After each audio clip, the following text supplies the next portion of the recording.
Ah, shit. I never pressed it. Oh, I did. Oh, hey. Never pressed the button. Oh, well. Okay, we'll put it on anyway. It's the best intro. But football without fans is nothing. It can be the greatest game in the world. If there are no people there to watch it, it becomes nothing. Johnson. And a goal by Johnson. That makes it 2-1. We were magnificent. Magnificent. Larson. Oh, he's in. Henrik Larsson. That is sensational. Nakamura. The game is over. The Rebels have won. He's done it! Jarvis put it in, and without a doubt, the European Cup is on its way. We'll never stop. We'll stop at half time and we'll stop at the end of the game when we celebrate. What is happening? I hope you enjoyed that wee intro there. So today, Tuesday the 26th of April, and it is time for the Tuesday TikTok. Apologies for the past 2 weeks because we have been absent. But as you must well know, Bridgerton is on for a new series on Netflix and we have been preoccupied. But me and Paddy are back today with another episode for the Tuesday TikTok. How are you, Paddy? Aye, all good, mate. Obviously, we usually do it at 7 o'clock, but I had the obligatory parents' night to go to, so I had to hold back a wee bit. So everybody that's been sitting waiting, thank you very, very much for your patience. And we'll hopefully get a right good bit of chat tonight about the old Celtic. Indeed. And if you're new to the Tuesday TikTok, shame on you. However, I will say, if you're new, of course, then please subscribe, hit the like button, and give us a comment. That's what the Tuesday TikTok is all about. Talking shite with people who specialise in that sort of thing. And that'll be us then, Gav. You do pretty well in that department anyway. So, obviously, the main topic, of course, will be Celtic and Rangers this Sunday. A very, very big game. It's pretty much if we win the game, if we get 3 points, then it is game over, man, for Rangers. So that'll be the kind of the big one for tonight's podcast. Anything that you wanted to discuss tonight? Well, obviously we spoke about the Ross County game and the post-match on Sunday. Clearly a massive 3 points en route to the title, hopefully. Next up is the Rotten Mob, Celtic Park. Today we heard the news who was going to be the Mason in the Black. It was going to be Brother Beaton, John Beaton, who, as everybody knows, and as everybody can imagine, he is a scumbag. I'm going to try and be nice and polite tonight. Fuck it, he's an arsehole. He's a piece of shit. No, but John Beaton's the man in black for Sunday. And to be honest, Gav, I've got a wee kind of theory, right, that I'll go into. Probably a ramble, Mel, but I don't see it being much of an issue this Sunday. Funny enough, even though it has been a lot in the past, depending on what kind of way you see it, whether you see it as green tinted glasses or paranoia, he is a man who is definitely for the watching. Okay. So you're saying that he could play a pivotal role in this Celtic and Rangers derby, yeah? Well, I've got a wee theory. I'll try and share it with you, but it's a bit out there. I think if we acknowledge the role that Madden played in the last game. Mm-hmm. Now, admittedly, Celtic were below par. We were not at our best, but Madden certainly had an impact. But we won't. It's not a night for sour grapes. It's a night for positivity. But yeah, I get where you're coming from. One of the news, just to kind of be topical, one of the news that actually broke today was the PFA Scotland Team of the Year. Before we go into that, Pat, I'm feeling kind of lonely, but I don't see any comments coming up. They are, mate. I'm going to try and bring the comments up in one wee section. So give us a couple of minutes. We'll start off and then we'll get the comments, guys. And I know there's been some comments been in for the last kind of 10 minutes or something, but we'll get them up, guys. Don't worry. We won't miss you. I hope everybody's doing well. Hope everyone's doing well, having a good week, and looking forward to Sunday. What a game it is to look forward to. But anyway, so the PFA Scotland Team of the Year. So if you disagree with it, you have any qualms with it, then blame the players that play in Scotland. Not anybody else, okay? Don't blame the media, it is the players. So we've got 6 Celtic players who feature in this. I don't really quite understand the formation, but I'll try and give it a go. Sorry, but just before you go on, mate, I think I actually saw a formation for it today, and it looked to be a 3-5-2. Well, I saw Charles Cook in the midfield, but he's surely a striker. Is it a winger? He's a forward player, aye. Fair enough. Okay. Right, okay, well, the team sheet reads, okay, for your centre-backs, Cameron Carter-Vickers, who's a strong candidate for a Celtic Player of the Year and overall Scotland Player of the Year.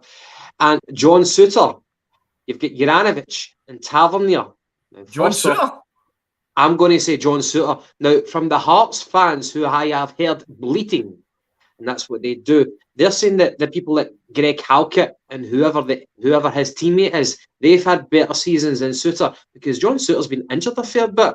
I don't know how John Suter got in. I know that he's earned his move to Rangers. He's joining them in the summer, but he's not been Hearts' best centre-back, so I don't know how he's trumped the likes of other centre-backs in the league, even.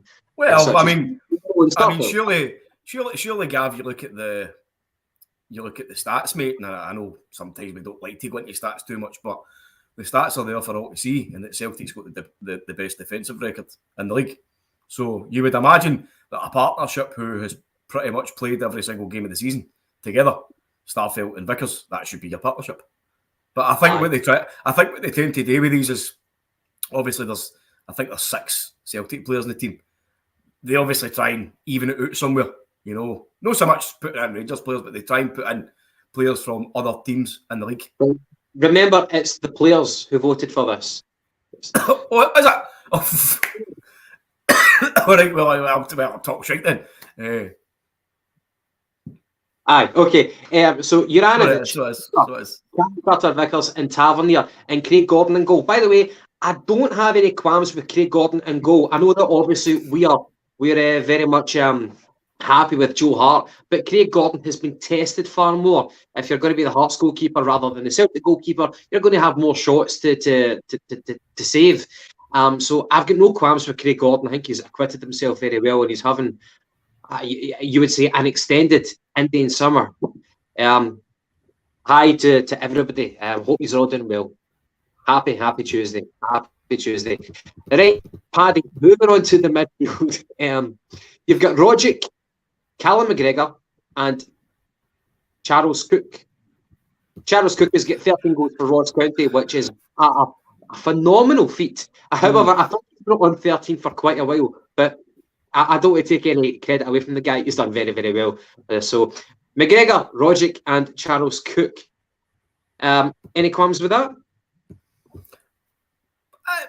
I don't know if I would put Charles Cook in the midfield. I mean, as far as I'm aware, Gav, he's been a kind of a forward player, whether it be a wide forward or through the centre. But the guy's got 13 goals. I mean, I think. Listen, it's good. It's good for a team like Ross County that they've actually got a player in there, and it's obviously good for Ross County that they've got a guy who's the top goal scorer in the league, and then at the top 6. So I don't think you can begrudge Cook being in there at all. I know that, for example, Rangers, they were raving about Avibo at the start of the season, but he completely tailed off. So, yeah, he doesn't get a mention. Turnbull started off for Celtic at the start of the season. He got injured, of course. Hatate came into the fold later on after in January. But yeah, Hatate doesn't get in. Neither does Aribo. But you've got Charles Cook. Fair enough. And again, like getting 13 goals for Ross County, that is quite a feat. And up front, you've got Morelos, Kyogo, and Jota. I wouldn't argue with that, mate. Alan Wood's asking, no Real Madrid top tonight, Gavin? Well, what would you rather? I would imagine that Woodsy wants to go for Man City tonight over Real Madrid. So that's the semi-final tonight in the Champions League. Man City and Real Madrid. I cannot stand City. There's more atmosphere in the Moon than at the Etihad. Yep, the Etihad. Indeed. And by the way, the tops that I've got for Real Madrid are rather sexy, so don't fucking knock them, man. However, I've got a new one today. I've got the Bumblebee, and I just had to wear it. I couldn't not. So aye, there you go, mate. There you go. Right, okay. So up front, Kyogo, Morelos, and Jota. You agree with that?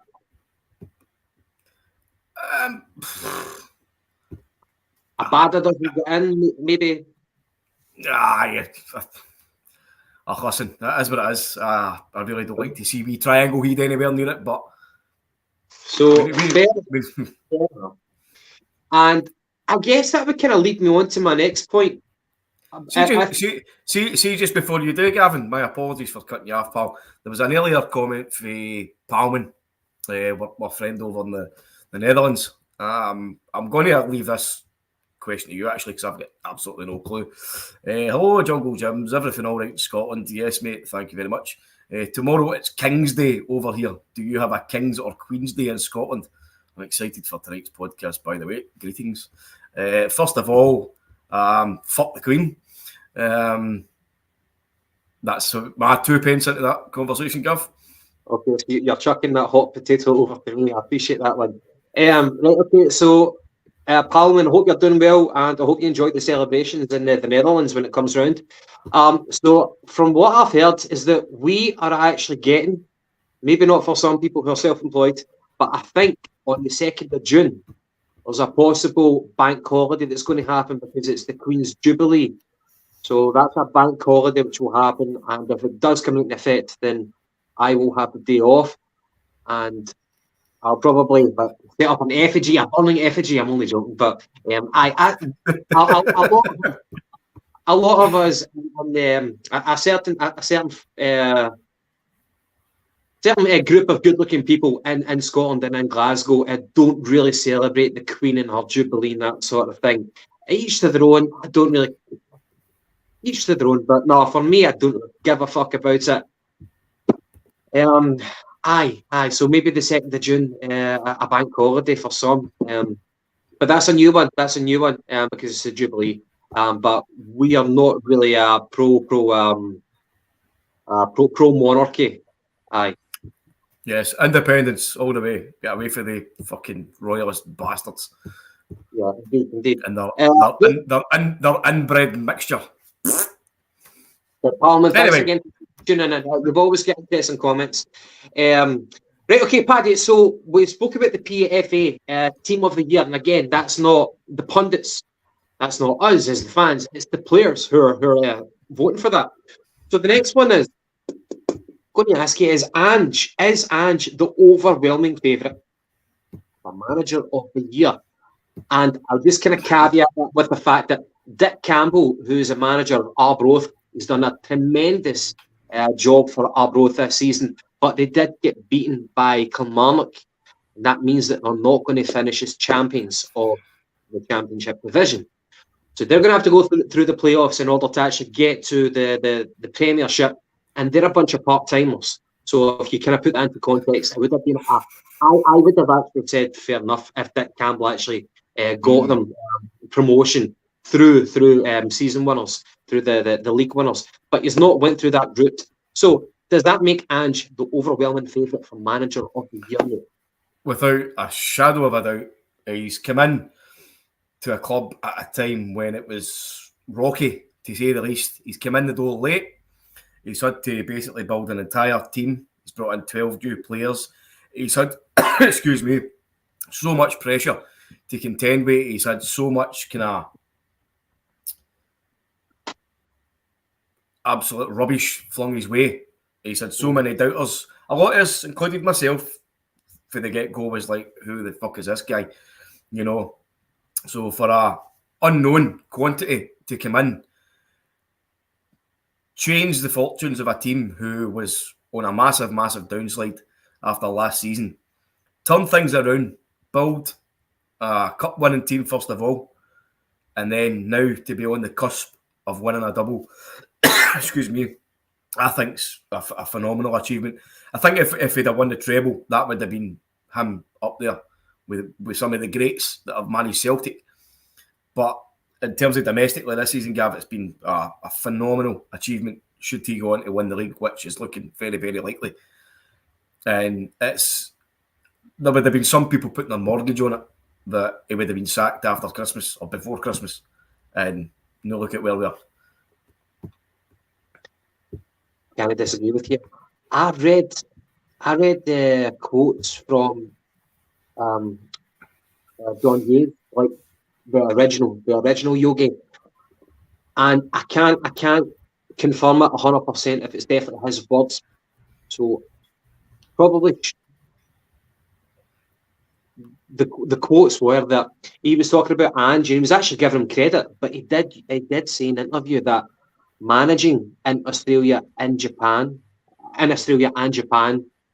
compared to the European football that they expected to go through as a Celtic manager up here in the Northern Hemisphere, he said that managing in Australia and in Japan is as good as living on the moon for all the knowledge that you'll garner from it.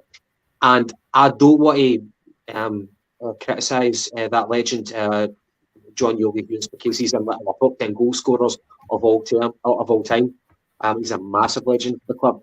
So I don't know if it was taken out of context or if it was a kind of unfair interview exploiting something. But I think that's I would disagree with those sentiments, even if anybody was to agree with that plying your trade in Australia or Japan would somehow make you less of an intelligent manager than some of his counterparts up here. But anyway, Ange, one of the overwhelming favourites for Manager of the Year, without a doubt.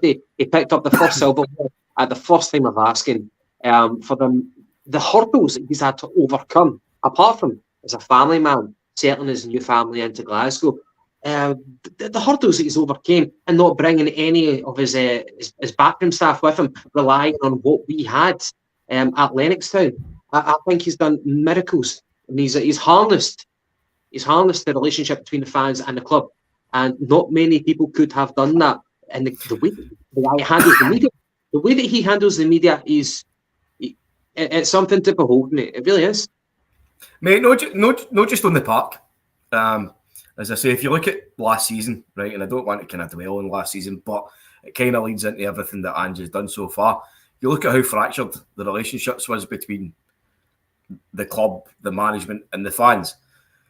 This guy's come in, and he's come in under a new leadership. So obviously Lawwell is gone; he's out the window on paper, and he's had to deal. He's had to come in and right away start working with a new chief exec, who was Don Mackay, and then, as we all know, I think, 2 months or something, 2 and a bit, Don Mackay's out the door. So all the preparation that he's come in and done at the start with this guy, it's been ripped up and tore up in terms of kind of building a bond, building a relationship with your superior. But the good thing was, he did say that Michael Nicholson was still in the background, the kind of discussions with stuff. So it wasn't a massive transition, but again, it was a big kind of blow at the start of the season, as you see, especially when he's come over here on his toad. No backroom staff. He's come in. He's tried to instill his philosophy. Past tense. He tried to instill his philosophy on not just the playing staff, but also the coaching staff, because he's had to come in and start working with John Kennedy, Gavin Strachan, Steve McManus, Dan Adair, these types of players. So, listen, he's clearly done a tremendous job, mate, because I don't think, if you put your hand in your heart, anybody expected the league this season. Anybody thought that we were properly going to be massive contenders after Eddie Howe kind of knocked us back. We had a lot of expectations and kind of hype around Eddie Howe, and then we ended up with Postecoglou. And I think it's probably one of the best kind of twists of fate in Celtic history recently anyway. So tremendous job by a tremendous man. So hopefully he gets it, and if he doesn't, then it's a disgrace. One other thing that, tell me if you disagree with me, but we were talking about the backroom side of the off the field sort of thing. One of the things that I think I've noticed from Ange Postecoglou is how well he develops relationships with people. So with with John Kennedy, Gavin Strachan, people like that, people who some Celtic fans had written off, he's getting the best out of them, seemingly. Michael Nicholson, a lot of people were very, very sceptical about Michael Nicholson, and he's forging a very healthy relationship with him, which I would say was evidenced by the triple Japanese transfer buys at the very start of the January transfer window. I think he's a good people person, not only with the players, but with the people off the park. He forges good relationships and he gets what he needs from people. So that's one thing I would say. Any of the interesting comments there that we flagged up there, mate? Aye, basically just everybody kind of in mutual agreement that Ange definitely deserves it for the job that he's done and is still doing. And I know he's had his ups and downs and he's made mistakes. But hey, listen, he's no a robot. He's human. He's just in the door. It's a new way of working in a new kind of environment. So mistakes were always going to be made, but it's how he's responded to them for me throughout the entire season. Because I still think, the guy's 56. He's been a manager for the last 20 plus years. And I think the good thing is he's still learning. Every day is still a school day, but he's kind of star pupil, 100%. Paddy, before we go any further, by the way, on this day. By the by. Right, okay. Hey, Gav, take it away, pal. This is your specialised section. Yeah. Right, to the boys and girls, your history lesson for today. On this day, the 26th of April in 1969, the Scottish Cup final was played out in front of Scottish Cup final 1969. Consider how long ago that was. What is that, 53 years ago? In front of 132,870 people. Say that again, 132,870 people. Celtic against Rangers, Scottish Cup final. And Rangers, by the way, Rangers had not lost a final in 40 years. Now, when I think of it, when I read that, I'm thinking, well, they must have been really shite the past 40 years if they hadn't maybe done that well in a final. Or maybe they were spending half their budget on greasing the palms of certain referees up and down the country. But Celtic went into that game against Rangers, and Billy McNeil, Caesar himself, he opened the scoring in the second minute. And that goal was followed by Bobby Lennox just before half-time. And then going into the second half, George Connolly made it 3-0. And eventually Stevie Chalmers made it 4-0 on the 75th minute. 4-0. What a day that must have been. What a day. Frank Brennan, where are you there, pal? Where are you there? He was in the senior section at the front. Mate, can you imagine what it must have been? 132,000 at a game, like. Aye, they've been standing to, you know what I mean? You'd be like that. You know that. You could. I wonder if they had the wee worldly things, the wee fucking. Aye. What do you call them? I forget. I don't know. Frank will tell us. Frank, you'll be able to tell us, pal. What was the name of the wee fucking rattle things? Aye. What a year! What a time it must have been to be a Celtic fan. And what I want to say, Frank, if you lived during that time, and I think you have done, because from judging by the comments that you've said, did anyone ever? George Connolly, aye. Or did he make it 3-0 before half time? Right, okay, pardon me. Did anyone ever take it for granted?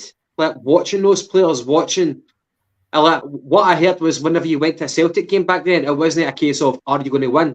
The question was, how many goals are we going to score? So did you ever fall into that lull of taking it for granted? That would be an easy trap to fall into. An interesting one. Right, Paddy, fucking Celtic and Rangers. Well, thank you for that, Gav. That was rather illuminating. It was indeed. Yeah, by the way, talking about illuminating, I've got the shutter down in the attic window. I'm going to bring it back up because I don't like the darkness. But Celtic and Rangers, Sunday, the 1st of May at high noon. What's your prediction? Oh, I'll give you that after I read Frank's comment there. I wasn't there, sadly, Paddy and Gavin, but my dear old dad was, and I was still a kid back in 1969.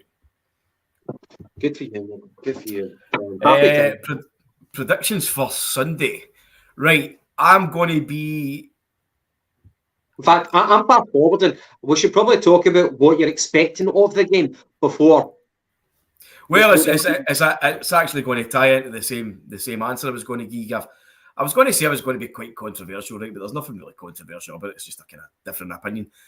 I don't think we'll pump them in terms of scoreline, Gavin, right? But the difference being with this game is that it's going to be a fun day out for us, I think, on Sunday.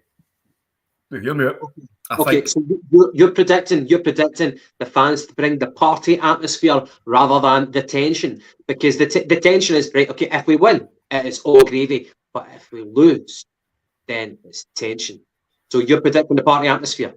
Aye. I'm predicting a day in the sun on a Sunday, 12 o'clock. So in terms of the last game at Ibrox, it was back to the usual that it's been. So there was 40 fucking odd thousand mongrels a day, and there was only 700 or 800 Celtic fans. It's going to be the reverse now. So Celtic don't have that kind of cauldron to contend against.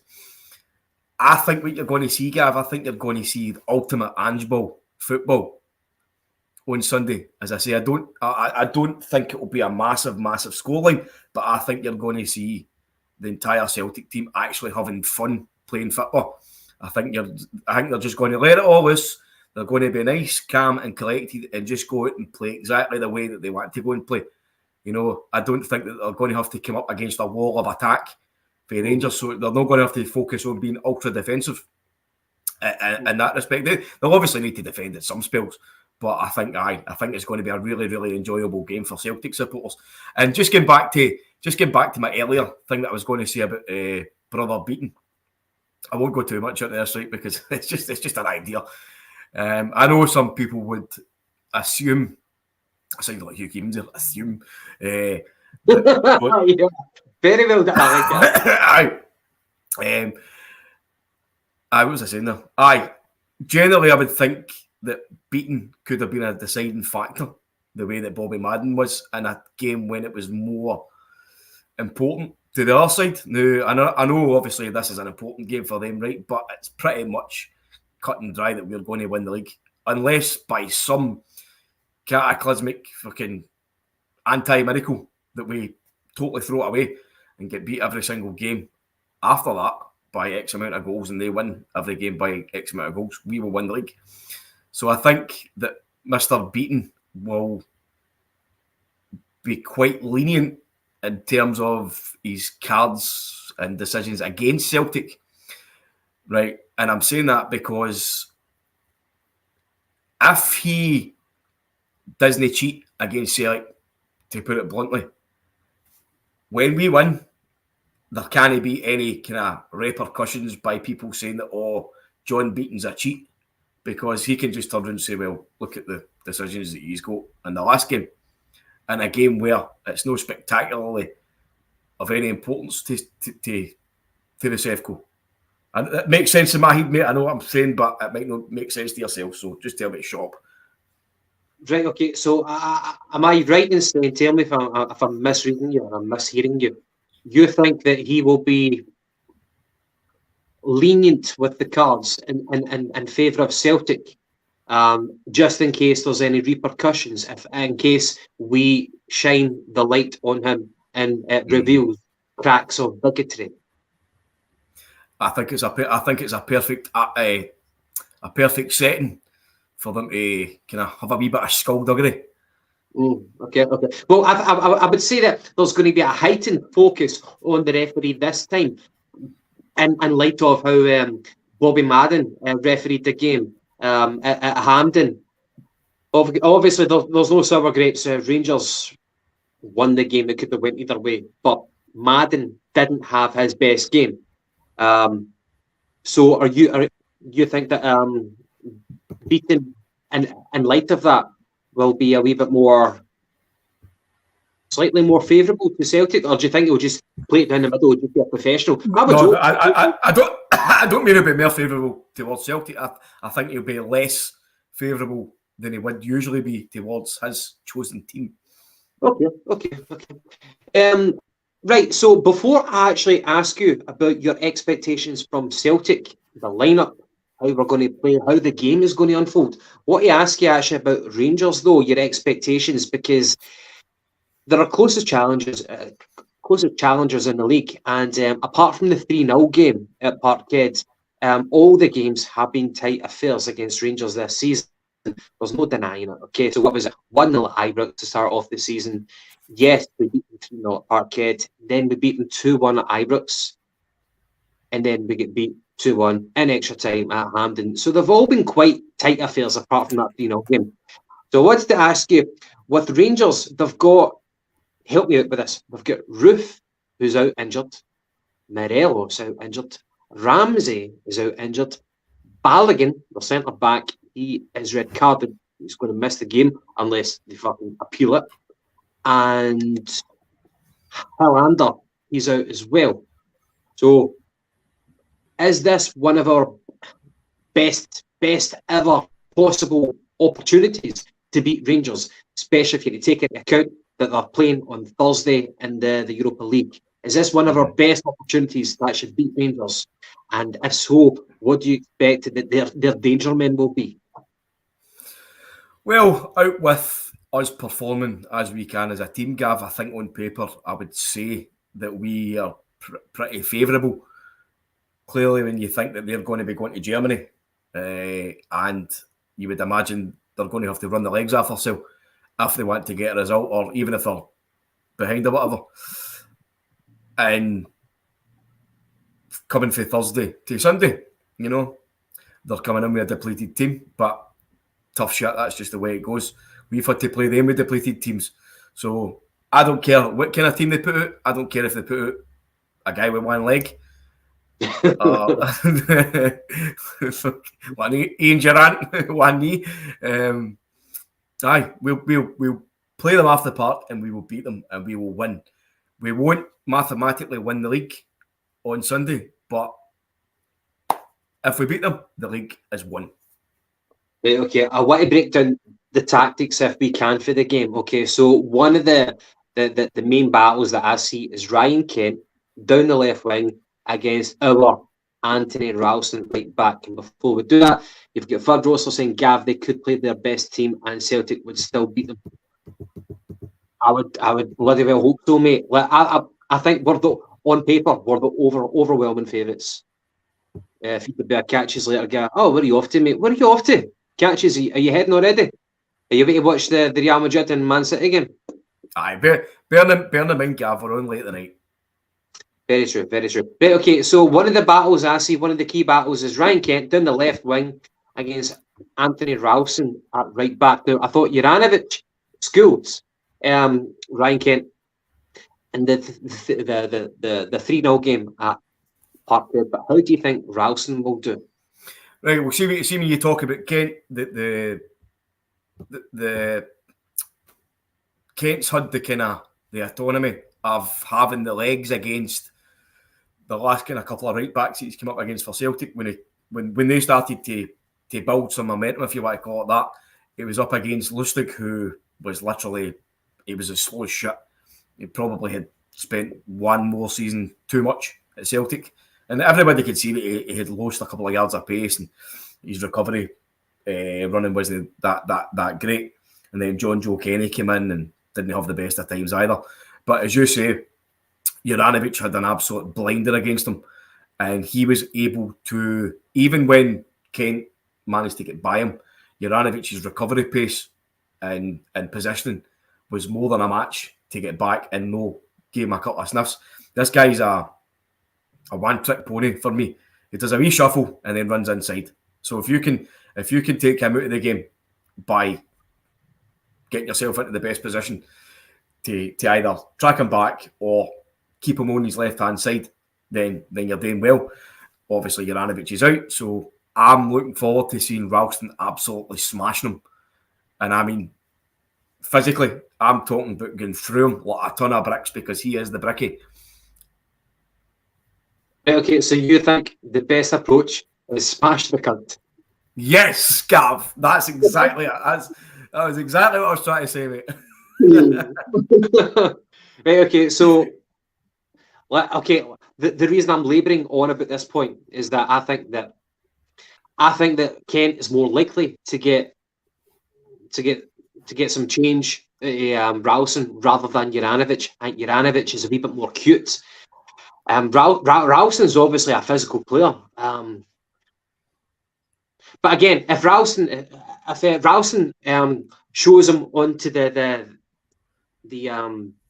inside of the pitch, then hopefully Cameron Carter-Vickers is going to come out and confront him as well.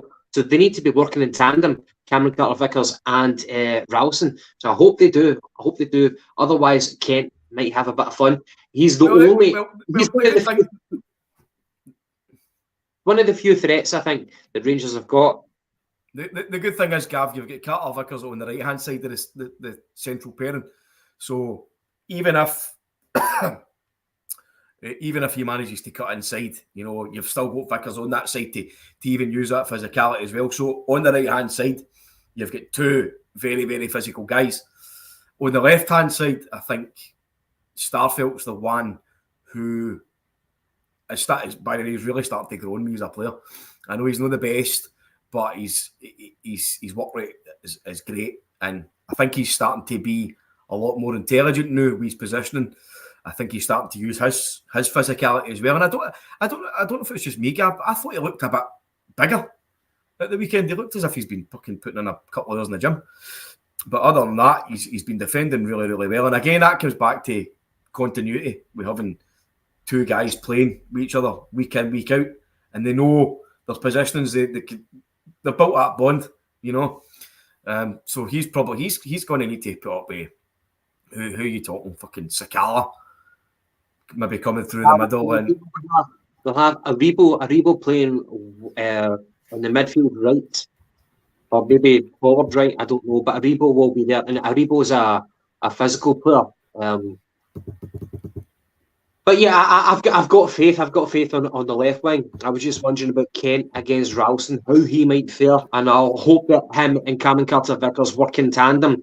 Where if Kent shuffles on, if he drops on his right onto the inside, then at that point Cameron Carter-Vickers shuttles out and denies him that space. I hope they work in tandem, and maybe our number 6, who presumably is going to be McGregor, he's going to be able to kind of sniff out the danger as well. So yeah, that was one of the kind of the danger spots for me. And one other kind of player that I do not like for Rangers, and I think he's actually been he's had a bit of joy against Celtic, is Calvin Bassey. I think he's going to be playing centre back rather than left back because they've got Balogun who's been red carded. So I think Calvin Bassey is going to be playing centre back alongside Coulson. And there's I think literally just agree with you there now. Yeah, mate. I think Bassey has had a lot of joy against Celtic this season.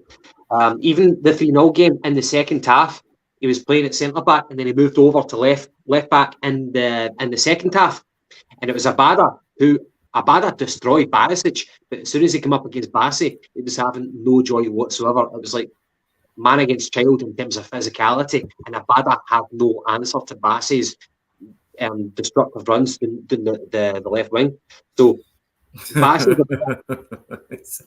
what was that? I love being Billy Bassey laughs. Hopefully we'll be singing. I agree with you there, mate. He's a decent big player, big unit, fast, strong. So he's obviously a guy that we need to be very wary of. But again, our movement and speed and fluidity up front should really take Goldson out the game and big Dame Shirley. I've got no qualms about how our forwards are going to perform, mate. I think they're going to be absolutely sensational, and I'm hoping possible.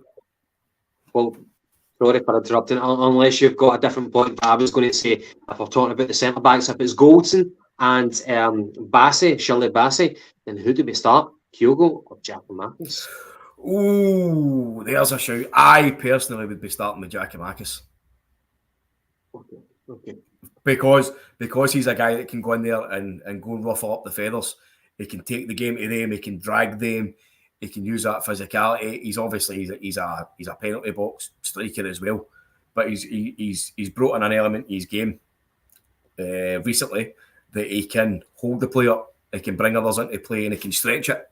So if he comes deep and he collects the ball, then that allows movement forward. Be it Jota on the right, Maeda through the left, or whatever, whoever plays. So me personally, I would be going with Giakoumakis, but again, there's Kyogo come in at the weekend, scored a goal. He could have scored about fucking 6 goals right enough, but he was playing with a smile on his face, so he was enjoying himself again. Just that kind of nice wee guy, just running about the pitch playing football. I say a wee guy, you know what I mean, like a happy young man. But Jota's found a bit of form as well. He really, really enjoyed himself at the weekend. Loved his goal. And Maeda is just the ultimate pest, isn't he? He just never stops. He's like a flea on a jobby. He's just bouncing about. Yeah. The image of a flea on a jobby, that definitely gets me excited. No, but I think we all agree that Maeda and Jota definitely will be starting. But the question is, do you play Giakoumakis? We've seen what he could do in the 2-1 at Ibrox. We know exactly how he can hold the ball up, unsettle those centre backs, and play in his teammates. Or do we go with Kyogo? We saw what Kyogo could do at the start of the season against the other teams in the league. Kyogo was on fire. A very, very intelligent player. His movement is more intelligent than anyone in the FPL. So do we go with Giakoumakis, who admittedly never got a goal against Rangers at Ibrox, but he contributed so much? Or do we go with Kyogo, because his movement might be far too intelligent, it might be too advanced for the 2 Rangers centre backs? So do we go with the tried and tested of Giakoumakis, or do we go with one of the fan favourites of Kyogo? What I will say though is whatever Ange Postecoglou chooses to do, I will trust in the process, because I keep saying that every fucking podcast now. I trust in the process, so I won't doubt what Postecoglou does, but the proof is in the pudding at the end of 90 minutes. Whether he starts Kyogo for and plays him for half an hour, plays him for 1 hour, and then he brings Giakoumakis on for the remaining 30 minutes, or vice versa, I'm not too sure. But another pivotal thing is who's the sharpest in training right now. So Giakoumakis, he went off with a slight injury a fortnight ago at Hampden against Rangers. He was on the bench last week at Ross County, but Ange never started him. He started Kyogo. So will he go again with Kyogo? Will he persist with that, or will he change it around for Giakoumakis? Well, as you say, mate, like, I can tell you who I want to start. You can say who you want. It's personal opinion. It's going to be Big Angie's decision at the end of the day. But I think, but you alluded to there, if I heard right, is that regardless of who starts, they're going to be playing anyway at some point. You know what I mean? Because we've got 5 subs to make. The weekend showed there that the big man isn't afraid to change it up when it's not working, when we need to get more attacking impotence. So, even if we start with Kyogo and the game calls out for a bit of physicality, needs somebody to get in there and do the dirty work, I've got no doubts that he'll bring on Postecoglou. Bring his cell phone with a jumper. He'll bring on Giakoumakis and he'll work something out with there. But I think whoever starts, it's going to be golden, regardless. When I was talking shite there was a few comments that you made there. I never read them. So, is anyone talking about Kyogo or Giakoumakis? Who's the favourite out of the commenters here? We've had one who was Frank Greasby, my good self, thank you. Giakoumakis to start without a doubt and to get a goal for sure. That would be my take on it. Fud Roaster says, I would like to see balls over the top of the Sevco defence. Red Star played that so many times and should have scored a lot of goals against them. Yep. Adfred Inglis, who is hoping to celebrate his 20th birthday, if I read that rightly, against Hearts. Ingles, sorry. Here's another headache. Rogic or O'Reilly? O'Reilly. You're going to go for O'Reilly, aye? Yep, and Scott Howe says, I think Kyogo will start, and Stephen Kelly agrees with him. There he is, cooking with Jeff Dye. My man, says Kyogo. You live in, is it Hong Kong he's from, yeah? Hong Kong, I think so. Would you call a person from Hong Kong like a Hong Kongian? Hong Kong? Definitely not. Hong Kong? I don't know. Chef Dal, what do you call a person from Hong Kong? I would like to know that. Okay, Rogic or O'Reilly? One thing I will say to you, Paddy, because your immediate reaction was O'Reilly. But I will say to you, look at it in the opening, opening half hour, opening 45 minutes at Ibrox when we won 2-1 against Rangers. It was Rogic, his experience of getting in the right position and threading through that pass. Yes, he didn't have the rub of the green at Hampden. That was because it was completely manhandled. And one thing I will say, I think he was completely manhandled at Hampden because he never had the protection of Giakoumakis. I think that was a kind of poignant factor. But at Hampden, Rogic was the one. Hong Konger. Is it a Hong Konger, man? I don't know, but did you say Japan for Hong Kong? No, Hong Kong is under Chinese rule, unfortunately. Aye, just a couple of comments up there saying Chinese, so I don't know if you said Japanese, I don't know. Oh, did I say Japanese? Fucking hell, man. I'm sorry, Hong Kong Japanese, man. Maybe that's what you call something for Hong Kong Chinese, Gav. Aye, okay. A slip in the tongue.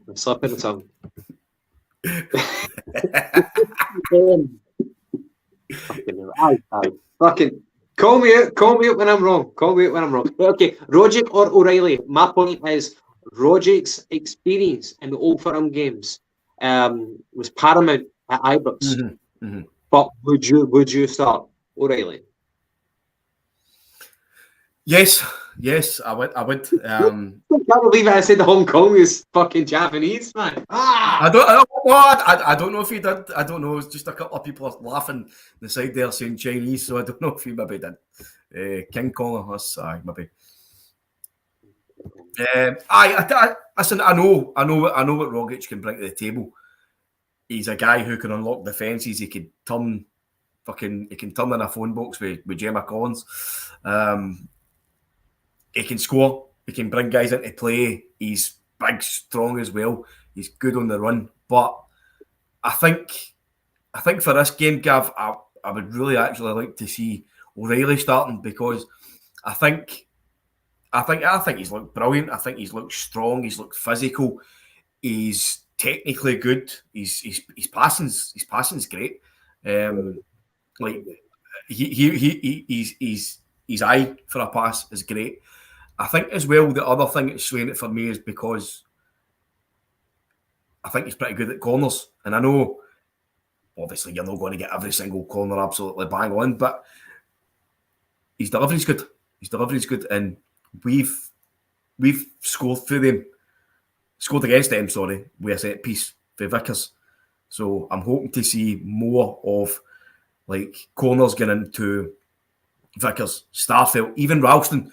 Ralston scored a couple of headers as well, mate.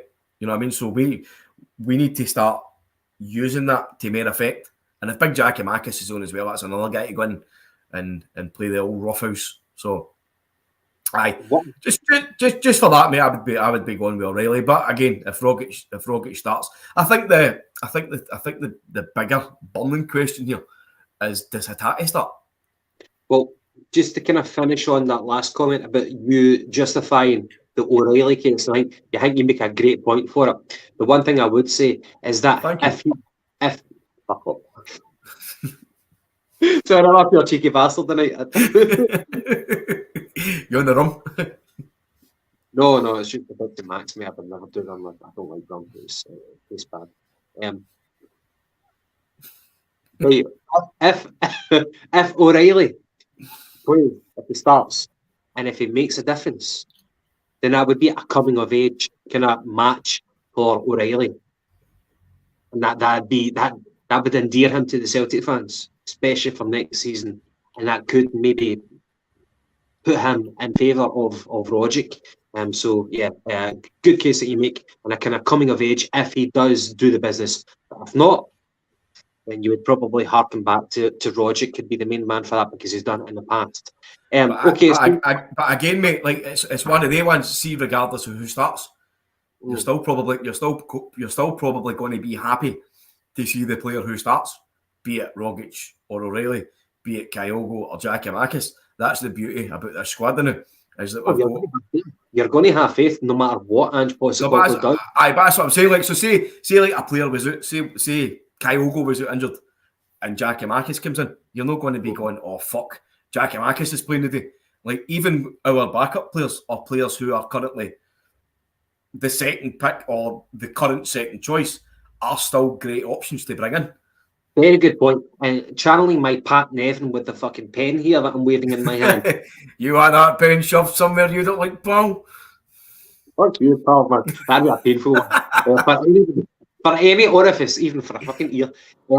The one person who's actually injured is Ralston. Juranovic is the one person who's actually injured.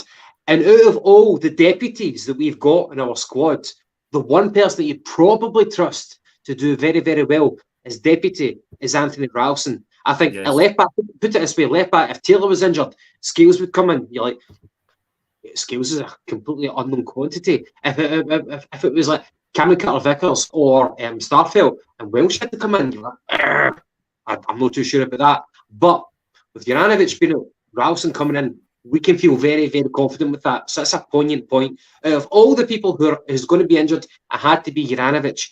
But Ralston is a very, very capable deputy.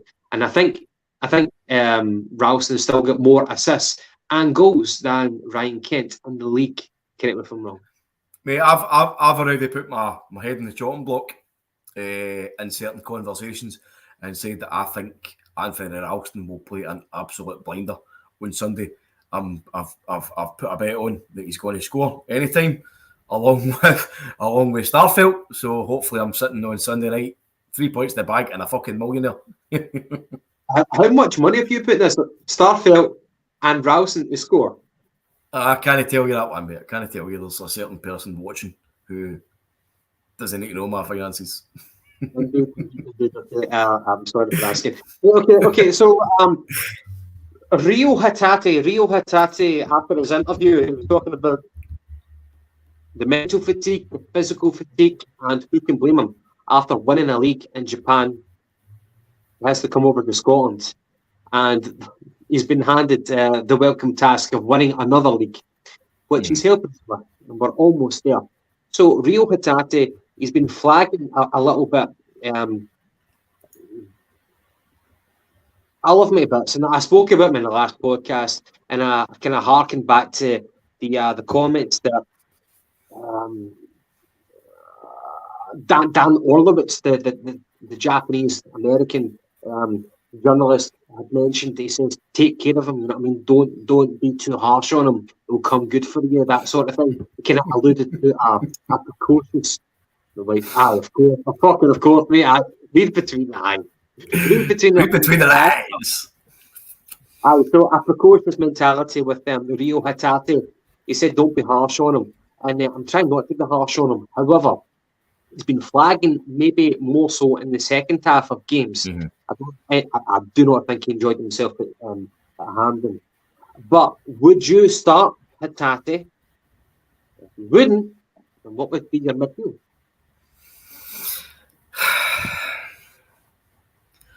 I think, listen, you and I spoke about this the other day, and we spoke about listening or reading Hatate's comments about how fatigued he was. You know, he's not had a break in 2 years kind of thing. He's seen double. He says at one point during games, he's that tired. And we're like, well, he needs a break. And then, lo and behold, we see the lineup for Ross County, and he's starting. So you're thinking, what the hell? The guy's telling you he's absolutely knackered, but yet he's starting again. I thought the first half, mate. I thought the first half he played well, but after about 50 minutes, I would say you could see that he was blowing out his arse. He looked as if he was fucking playing with concrete boots on. Every time he tried to kick the ball, he looked kind of heavy-legged. He was misplacing passes that he wouldn't have done if he was feeling kind of peak fitness. I personally wouldn't start him. I'm not too sure who I would. I would probably have started Beaton and place him, but I don't know if he's injured. But I honestly think, mate, I think Postecoglou will start him. He's clearly got massive faith in this young guy. If he's still playing him to the point where he's exhausted, but he can't not play him because he obviously loves him and he thinks that he works perfectly in his team as it stands. There's maybe there's fucking somebody. There's Kevin 14 just popped up with the name that I was going to say there. You could possibly see Adaguchi coming in. And another one, this will probably be controversial here, Gav. Another one you could probably bring in would be James McCarthy.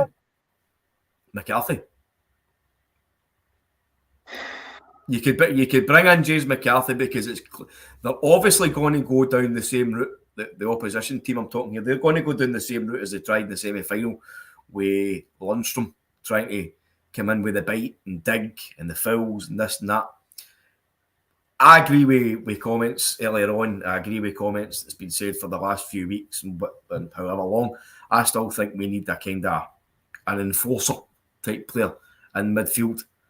And possibly Sunday, as I say, I'm assuming that we're going to see beautiful football on Sunday, but we still need to have a wee bit of balance somewhere, Gav, with somebody just providing that dig in midfield. So McCarthy could be a man to come in, but again, I don't think that's going to be in Angie's thoughts unless it was absolutely necessary. So probably you're going to see Hatate starting, but like who would you play in place of Hatate, or if Hatate starts and then starts to tire off at 50-55 minutes, as Kenny alludes to there, who would you be bringing on to replace him or to start instead of him? Okay, well, just to address a couple of people that you mentioned. You mentioned Ideguchi. I know that was one of the comments. Ideguchi, that's the man in from the cold. McCarthy, again, a man in from the cold. And before I go any further, I want to read this. For Frank Brennan, a box-to-box midfielder like Barry Robson, a true quality defensive midfielder. We actually spoke about that, Barry Robson and Paul Hartley, the combination that they had, the drive that they had. So yeah, defensive midfielder like Paul Lambert wouldn't go amiss either. But as I say, Ange Ball is completely not interested. So Ideguchi, the most mysterious man living in Scotland right now. Absolutely. He had a wee injury against, what was it? Annan Athletic. Yep. He's really not came back from that. McCarthy, no, I do not know. Two men in from the cold. Would you actually want to play them on Sunday? They're an unknown quantity, so you would have to have massive faith for them to actually perform, because this is a game that we need to win, because if we do win it, then the league is pretty much done and dusted. We can then actually have a pint to celebrate. So if we want to win this game, then Ange would have to have massive faith in either of those two players, and we don't know how they're performing in training, how up to speed they are with their peers. So if we rule them out, then Beaton, Ange Postecoglou said that Beaton has had a slight issue. Now, whenever he said issue, I think he's been very cute with that word, because it doesn't mean necessarily a physical issue. It could be anything. And if he would say, heard Ange say he had a slight problem and he ain't been in the last three squads yet. He didn't. And Kenny, you're absolutely right, mate. Gav and I are talking shite as per usual. It was Alloa, no Annan. Pardon me, Alloa. So we Beaton would be the one out of the three. Gucci, McCarthy, Beaton. I would go for Beaton, but that's a mystery. Postecoglou saying he's got a slight issue. What is that issue? I hope it's not a personal tragedy or whatever. I hope he's doing well. But if it's a slight little knock, then okay. I hope he's up for it. I hope he's actually able to. Mate, I would love nothing better to be in there, but I'd probably get sent off after about fucking 20 seconds. I'd just be fucking stick heading somebody. Aye, probably the weirdest guy in the team looks like Carl or something. Come here, you.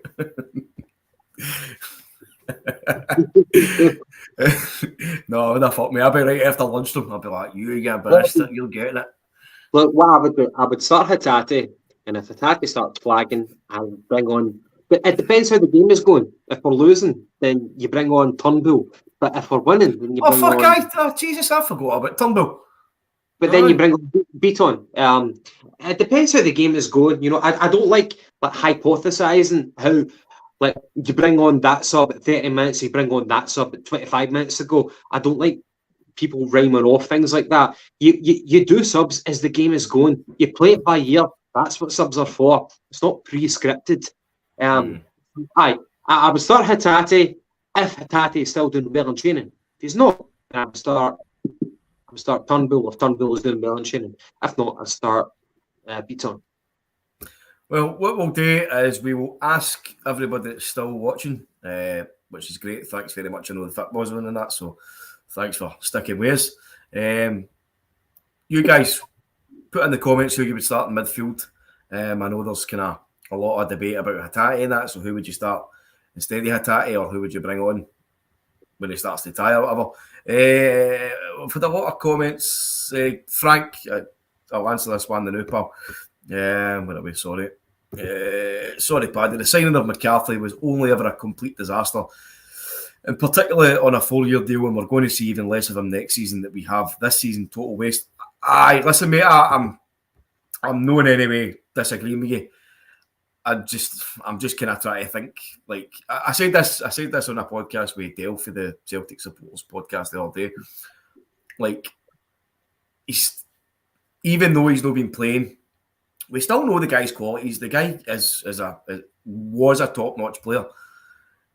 He's still there. He's still part of the squad. So really, in theory, he can still come in and play football. If he's going to be on the bench or be in the squad or whatever, he's still available to play football.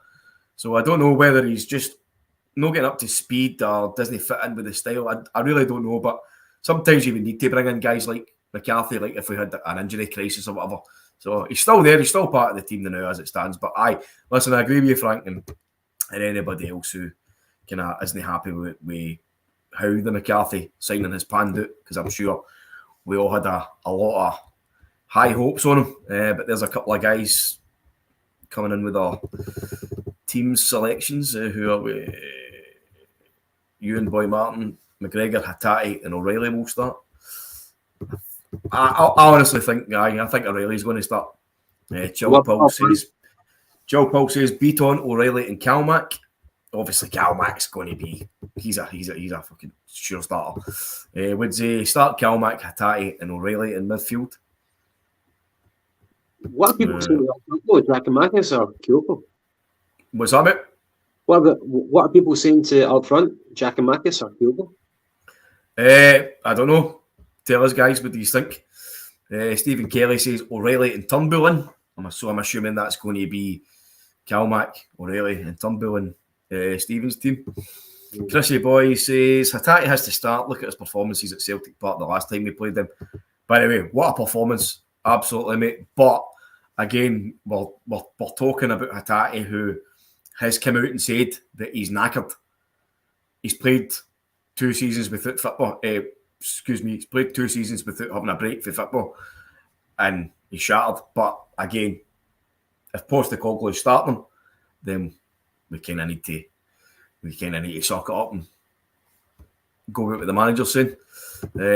Frank again, totally agree, Gavin, about substitutions and how they should never ever be pre-scripted, and so should only happen when they're needed. I agree with that, but sometimes you can pre-script it by having like a fast guy coming on towards the end of the game when a defence is tiring. That kind of thing you can script a bit. But listen, it's good now because we've got 5 substitutes that we can make, so we're not limited to the 3 subs anymore. So we've got a wee bit more kind of options in play in terms of that. So, Right, Patrick, yes. I called you Patrick. Cameron Carter-Vickers and Jota, won't they sign? And I wanted to ask you this. So, a Champions League football is guaranteed. And coupled with the adulation that both of them enjoy as being fan favourites, 60,000 people at the home games. So that is our massive, major charm offensive. That's if we're trying to kind of sign a player, that's what we say. It'd be a fan favourite, 60,000 fans, Champions League. But we are now at tantalising distance and offering them both that Champions League, etc., etc., etc. If we don't get them over the line, if we don't get them to put pen to paper, what do you think their motivation is for each club? Do you think they're going? Sorry, Gav, who are we talking about again? Just both. Vickers and Jota. So, sorry, kind of split there a wee second. Champions League football guaranteed, coupled with the adulation received as fan favourites. So, is that enough for them to put pen to paper? And if not, what do you think motivates them? I've already gave my opinion on this, and I'm not saying I've got any kind of background knowledge or anything. This is just my kind of speculation and opinion. I think out of the two of them, clearly I want the two of them to sign permanently. I think the two of them are great players, but I think out of the two of them, the best chance that you've got of getting one would be Carter-Vickers, because I think Jota he's a Benfica born and bred supporter. He's playing for his boyhood team. There's a new manager at the helm. I think there's going to be a few players leaving Benfica, who play in his position. So I think the best chance that Jota's got actually getting a game for Benfica would be after this season. So in that respect, Gav, I would expect Jota to first and foremost want to go back to Benfica and see if he does, mate. Absolutely no issues with that. He's going back to have a crack at his boyhood team. So if that happens, I've got no ill will towards him. He'll have done his part this season. The Carter-Vickers one is, as I say, it's the most likely at the two, I think. I think what you would be hoping is that Joe Hart, I've said this before, Joe Hart is hopefully in Carter-Vickers' ear for the last few months, telling him, look, you're 23, you're 24, you've come up here, you've been on loan, Tottenham don't want you. Well, I would assume Tottenham don't want you. You've been on loan, you've been here, you've been there, you've experienced the lower leagues in England. You've came to Celtic, you've found a home, people absolutely adore you. You know, you've built up a reputation, you've got a chance to come here, solidify that, and have a crack at the Champions League for maybe 1 or 2 years, and then you can get your big move back to England again. Mm-hmm. But then the only issue with that is the fact that even though he plays for the USA, he's obviously born in England, he's English. He might possibly want to have a crack at going back home as well. So, I don't know, mate. I don't know. I really don't know. But as I say... One thing I will say, sorry for interrupting, say about Cameron Carter-Vickers. So, the World Cup for the USA is going to take place in the winter. Our Champions League is going to take place in the autumn. If Cameron Carter-Vickers is playing in the Champions League for Celtic in the autumn, why would the USA not take a punt on him to bring them into their fold for the World Cup? Surely that would be, if he plays for Celtic in the Champions League, surely that would entitle him direct entry into the USA squad. Like, well, I tell you what, mate. See, in your CV, mate. I tell you what. See whoever's getting a game for him, getting a game ahead of him. Sorry, there must be some player. There's a good one for Frank Kennedy. How you doing, Paul? Jota is house hunting. Kent is house haunting. I actually heard that. I've heard rumours that That's good, I like is wanting someone in Glasgow. I think that'd be fucking great. Again, it goes back to the issue about like the side issue. Sorry, is if you had to replace the two of them, who's going to be the harder one to replace? For me, it's always going to be Carter Vickers, because I think we're looking at a couple of wingers, mate. You've got the Iranian guy who keeps being mentioned. Obviously, Ange has specifically mentioned Iranian football in a couple of press conferences, which is quite telling. You know, he's talking about tapping into other markets, and he specifically mentioned the Iranian market, and we've been linked with. I'm probably going to murder his pronunciation here, but it's Mehdi Gaidi, kind of Iranian wonder kid, as he's been described in the media. So I think he's very much a player like Jota, who can play left and right hand side. For me, it's always going to be harder to replace Vickers, and especially since this is a season, Gav, that we spoke about earlier. The two guys have built a great defensive bond at the back with Carter Vickers and Starfelt. You know, so that's another partnership that you would then need to try and start. And then Starfelt then becomes the guy at the forefront, because he would then be the experienced player, you know. Exactly. No, I couldn't disagree with you. Yeah, I think it's a good point. Is he? Fuck's sake. I'm having a nightmare tonight. Fud Roaster says he's Iraqi. My apologies to the people of Iran. Well, I'll say I don't know if either of you are getting mixed up. Paddy, you could be right, you could be wrong. But one person that we are getting linked with is a left back. It's a left back called, it's not Mohammed, it's Mohanad Jaize. Now this guy is a left back. It's quite a recent one, okay? I've not heard his name before, but it's cropping up very, very recently. Born in Sweden, but with Iraqi heritage. 4 caps to him. His 4 caps are for Iraq. By the way, since the start of the last season, 40 games, he's got 11 assists. He's reported for about 2 million. He plays for Hammarby. Now, apparently this guy has got defensive capabilities, but he really comes into the fore in the final third. And that kind of sounds to me like Juranovic, apart from the kind of the dead ball specialist part. So just a guy who's kind of been linked in the tabloids. We don't know how kind of solid it is, but worth noting whenever it crops up. And I think we all do expect a left back challenge to come in over the summer, whether Ange really wants to trump Greg Taylor, or if he just wants to add a challenge to him. But I think we can expect competition for Greg Taylor, because Bully Bolingoli is, well, he's been fucking dead in the water, man. He's, you know what I mean? He's off ski. He is off ski. Fud Roaster, I've just checked it earlier now, mate. He's the boy guy. He is Iranian, so you were wrong and I was right. That's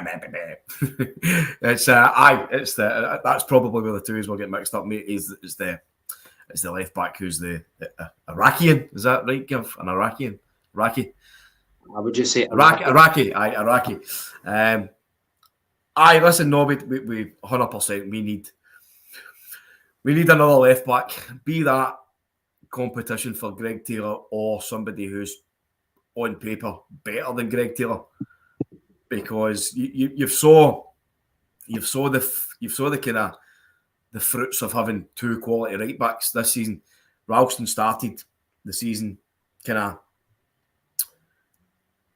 differed in opinion in terms of how well he was playing. I thought at times he was absolutely rank rotten. Same with Taylor, but the two guys have started to massively grow into Postecoglou's system, playing under him, and I honestly think Ralston's has been tremendous this season overall. So then we get Juranovic to come in and play it right back, and Juranovic looks like a Croatian international right back. So we've got a great choice here at right back, but unfortunately we've not got the same at left back. You're talking we had started off with like Adam Montgomery, then it was Taylor and Bolingoli. But there's Danny McGrain. Danny McGrain's took fucking Gav's seat. Hi, Danny. Talk shit here, but we need another left back. We need another left back to at the very least, compete with Greg Taylor. Have there been the reports about Adam Montgomery and how he's been doing? I don't even know where he is right now. Went to Aberdeen, didn't he? Did he? Is there any reports on how he's been doing? I've actually not been checking up on him or been checking up on the guy we go for Sheffield Wednesday who went to Motherwell. I've not been checking up on them. Montgomery went to Aberdeen. I don't think he's playing much. I'd be lying if I said I knew.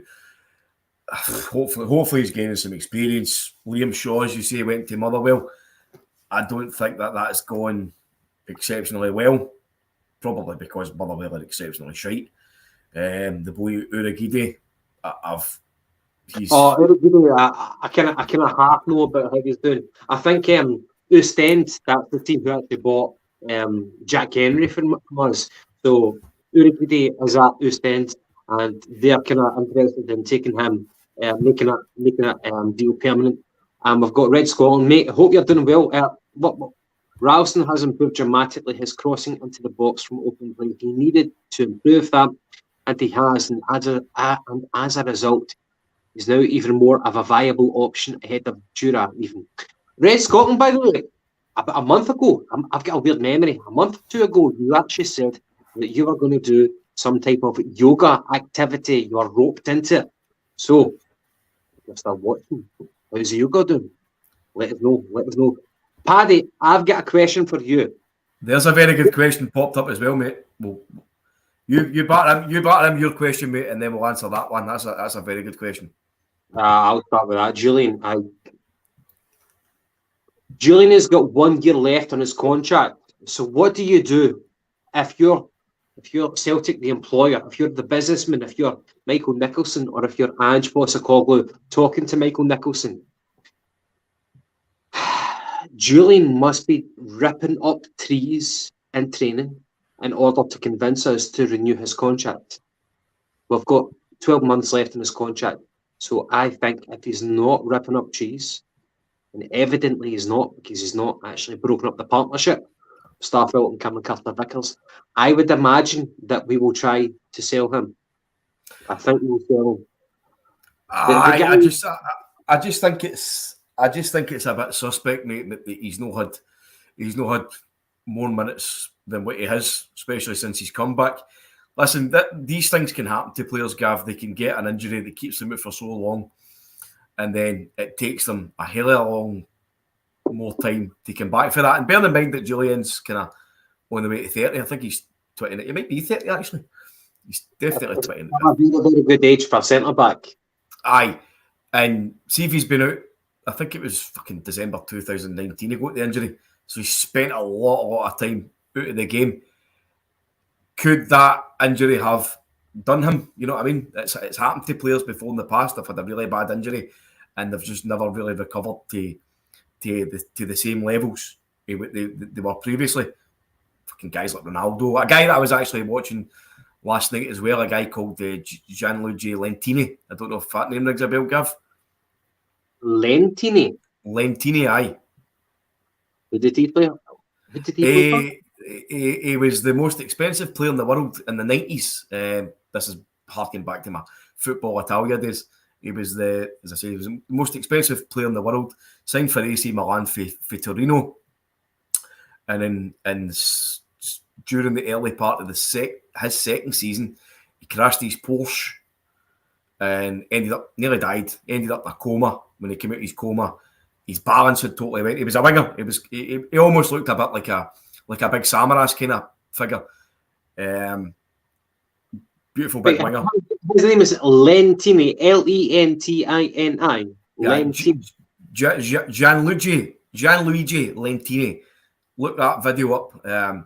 As I say, that's what I was talking about with the injuries. He was a guy who had a really, really bad injury. Nearly died, of course, it was a bad injury. But when he came back, he had lost. I know. Obviously. But when he came back, he had lost a certain quality.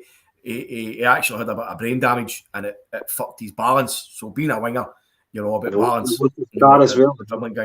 So it could be the same for Julian. He's trying to come back from injury. He's pushing 30, possibly is 30 already. He's now coming. That's a heavy comparison between Julian Clyde with a post and Lentini. He was the most expensive. He was the most. Mate, you know me, mate. I'm always digressing in my conversation, right? But I was just trying to give the overall example of how a bad injury can fuck a player, right? And for me, I think Julian falls into that category now, and it might be too late for him to try and get up to Ange's speed, because Ange is playing at a much faster pace than Julian's ever played at Celtic. So for me, I don't think I think he's going to be gone. But back to Frank, I know sort of I'm going to try to single Frank out tonight, but he's bringing up a lot of good comments. Give me a wee sec to find it. There it's there. Frank Brennan, I'll be more excited about summer signings when we get rid of. By the way, Frank, you're a very negative man, I must say. I love you though. I love your comments, but very negative. I'll be more excited about summer signings when we get rid of Ajeti, Barkas, Bolingoli, Forrest, Johnson, McCarthy, and Sorrow, because that needs to happen and pay off their contracts if necessary. Yeah.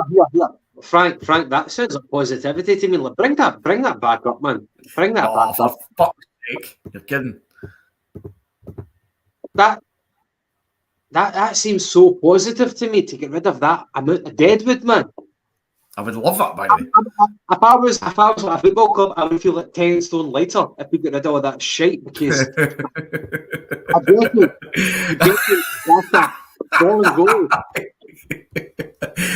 Aye. Molto bueno. I tell you, Frank, it was my youth spent watching Football Italia on Channel 4. The greatest fucking time of my life. Well, as a child. Non-Celtic, of course. I've got a friend who works for Channel 4, and I keep telling him to bring back Channel 4 Football Italia, because that was the glory days, man. Channel 4, that would even be better than fucking Big Brother or whatever. By the way,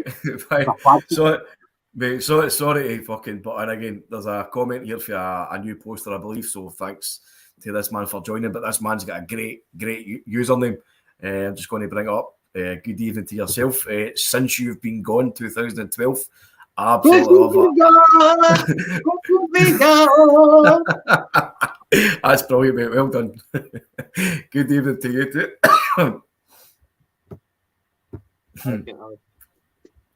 Right, Paddy, I had a big question for you.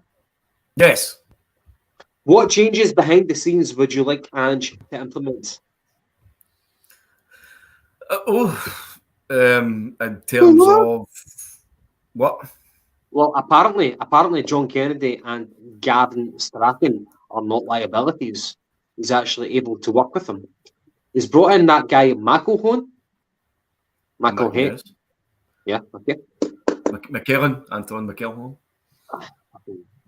He's also brought in the guy in. I can't mind his name off by heart, but just because we're talking about it, I think he's Portuguese, and I think he's a some sort of data analyst. I think his name is Escudo. That's his name.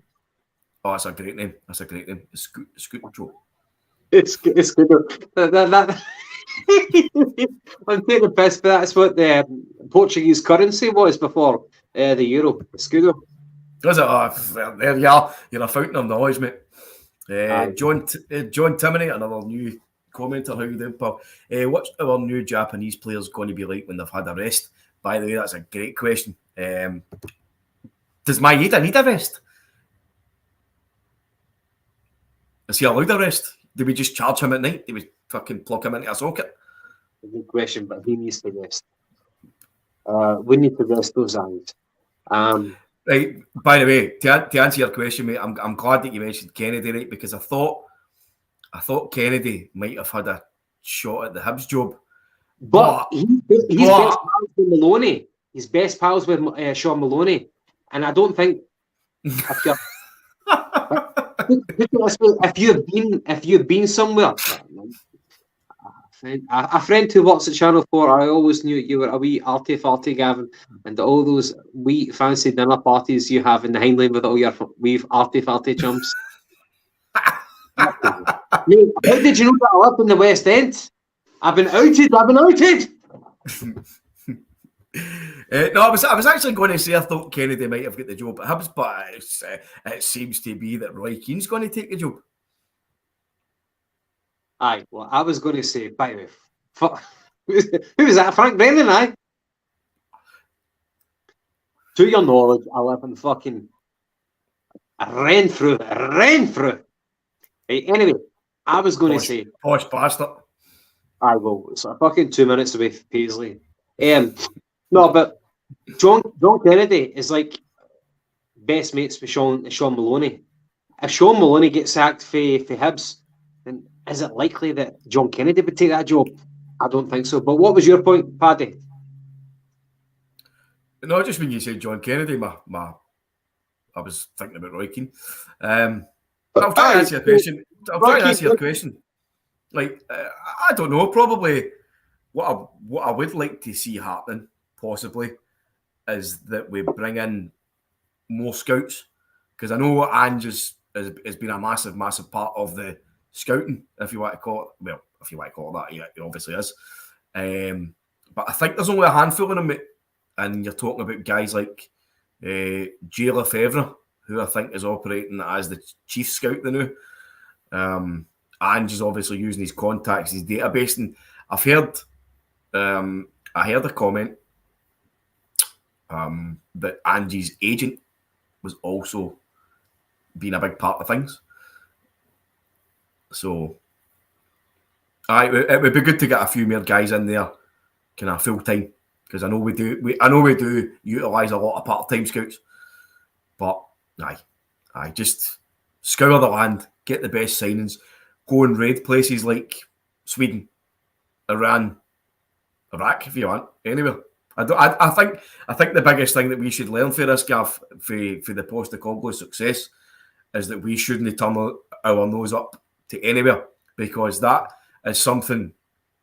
That's something that we as Celtic supporters always kind of grumble about when it comes to England. England turn their nose up at Scottish football. They turn their nose up at Scottish players for Celtic. We do the same, unfortunately. We've done it this season with Ange Postecoglou. Fucking coming for Japan. What does he know? He's not got a clue. He's fucking only managed in Australia, this and that. We signed Kyogo. Wait a minute, we've signed a guy for Japan. Oh, hold on a minute. These guys have turned into to be absolutely brilliant players and great servants. You know what I mean? So, that's a very good comment. Very good comment. And the last thing I want to ask you about, unless I think of anything else, was, you remember the comments that Neil Lennon made? And he was talking about his teammates from Celtic who stabbed him in the front. He was alluding to the criticism by former teammates of the second tenure at Celtic. Martin O'Neill has come out. I wouldn't go too much as to say that Martin O'Neill has defended Neil Lennon, but Martin O'Neill did say that, I know everybody has to make a living after football, be that in punditry or whatever, but that can be very, very, very hurtful.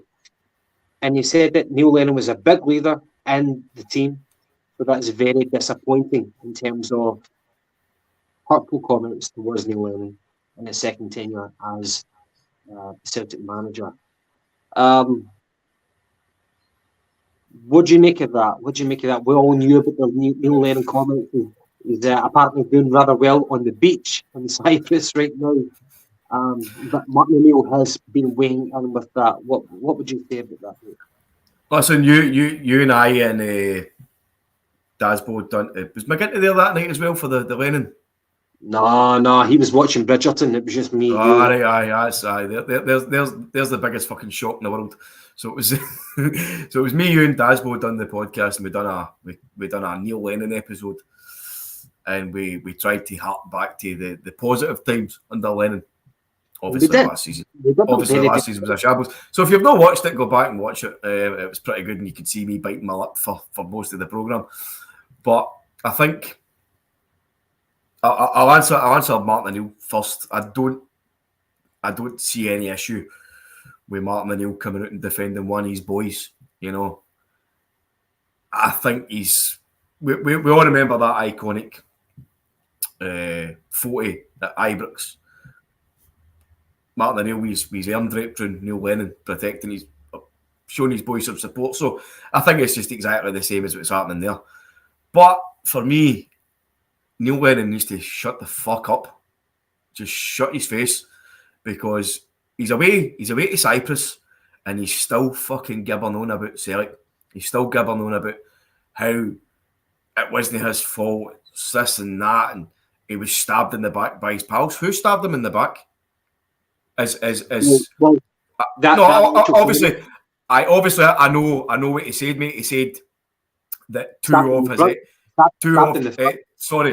him in the front. My apologies. He obviously said that it was two of his ex-teammates, but he's not going to tell you who, because you know who. Right, it's obviously fucking Sutton and Hartson that he's alluding to. Did Sutton stab him? Did Sutton backstab him or front stab him? Did Hartson do that? No. If you look at Sutton's comments, the previous... I thought Petrov. No, I thought Petrov. Sutton was very, very diplomatic about it. I thought Petrov was more assertive. He was more gung ho before Sutton was. I think it might have been Hartson and Petrov. As far as I kind of perceived, it was Sutton and Hartson. But if I'm wrong, fair enough. But again, even if it was Sutton and Hartson, or Hartson and Petrov, or Sutton and Petrov, or whatever, nobody went over the score. They waited until the very end, when it could be held in no longer, until they started saying they don't think that Lennon's the man. Not once did they turn around and say that. But not once, Gav, did they turn around and say that Lennon was a disgrace. He was this and that. Look at the way Big Sutton went after Dyler. He was at Dyler's throat every single week. He never gave him any fucking mercy whatsoever. And then when it came time to Lennon, they waited up until the very last minute when they could defend him no more.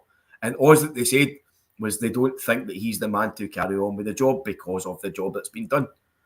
Do you know what I mean? So, as I say, everything that Lennon says now is just fucking coming out with sour grapes, and he really needs to shut his fucking trap and just go away and enjoy his football. He's in Cyprus.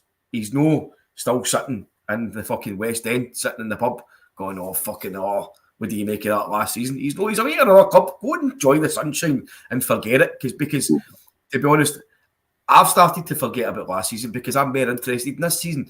I'm interested in the positivity that's happened this season under Ange. Just shut up. Just go away. Get yourself peace. I don't actually know why he's still entertaining interviews pertaining to last season, because it's just fucking clickbait. Stop doing the clickbait. Don't do the clickbait interviews and focus on your job. Your job is whoever the fuck it is, that Cyprus team. Focus on them. Stop talking about Celtic.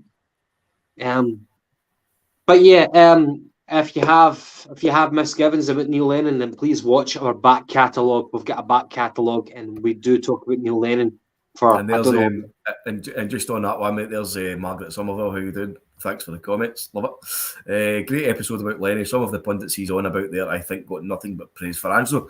But of course, even at that, they've still criticised Ange at points, which is their job. That's their pundits. They're there to dissect, they're there to analyse, they're there to give their opinion. That's what they're paid for. But as I say, anything they said about Neil Lennon as a manager wasn't over the score.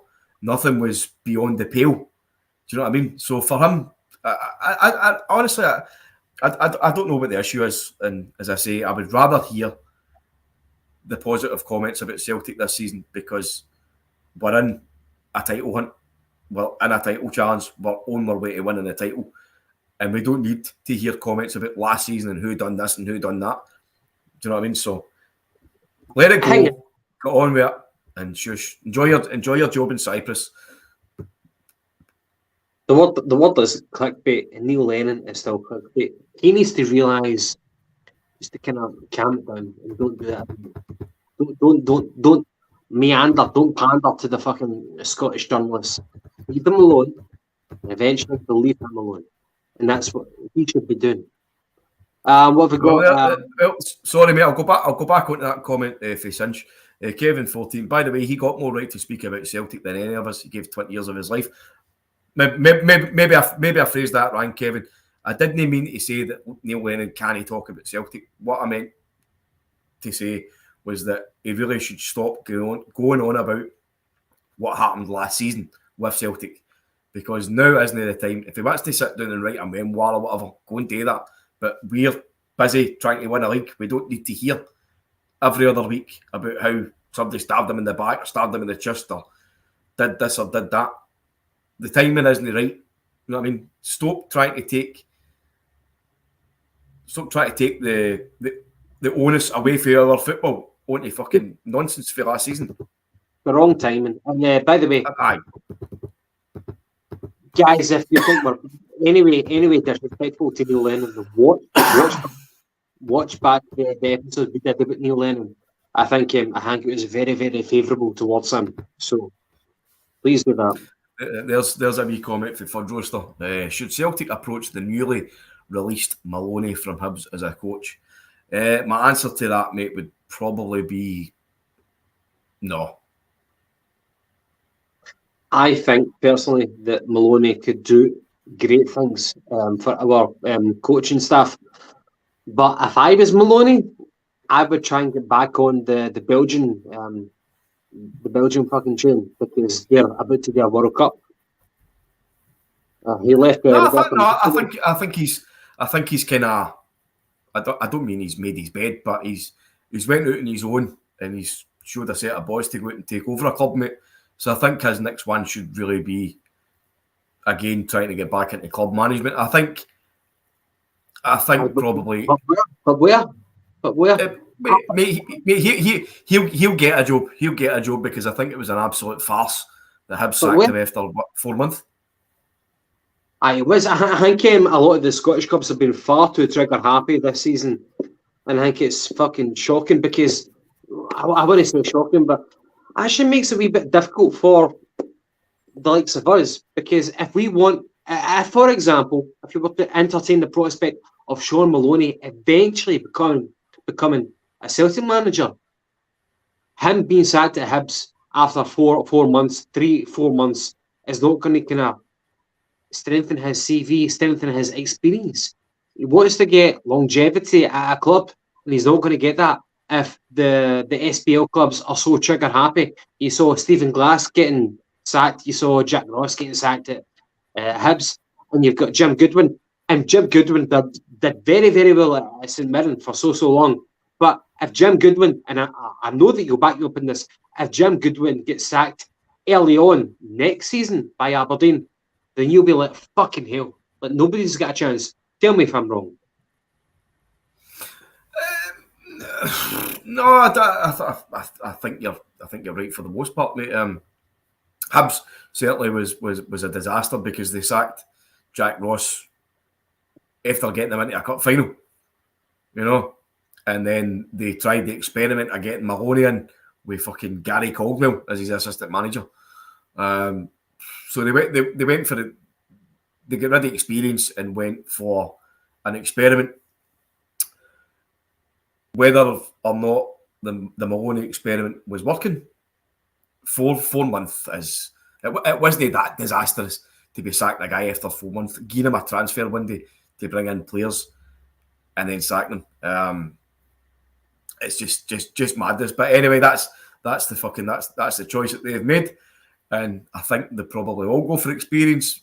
But as the media and rumour mill would have you believe that Roy Keane is possibly going to come out of his recently announced retirement for coaching, for management, to be the Hibs manager. So that's going to be box office in terms of name. But is that just another recipe for disaster, having Roy Keane in his the manager of Hibs. I don't know, but I don't know. It's just good to see though the different names that's coming into Scottish football, because there was a time that the managers in Scottish football all done the kind of merry-go-round. It was all the same managers and all the same faces that was getting all the jobs. But now, certainly in the last maybe 8-9 years, you're seeing guys, different names coming in. Look at fucking Tam Courts at Dundee United. He came from, what, fucking Lowland League football or something like that. Aye.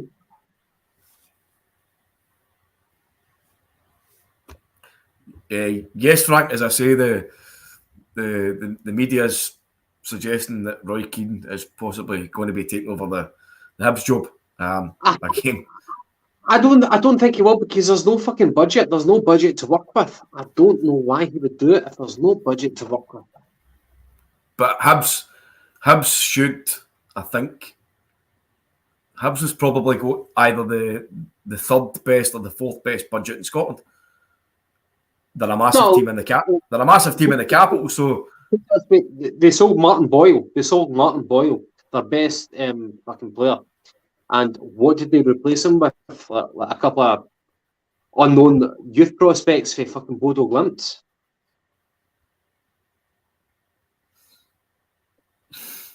I think it'd be great. I think it'd be great for the league if Roy Keane joined Hibs, but I cannot see it happening.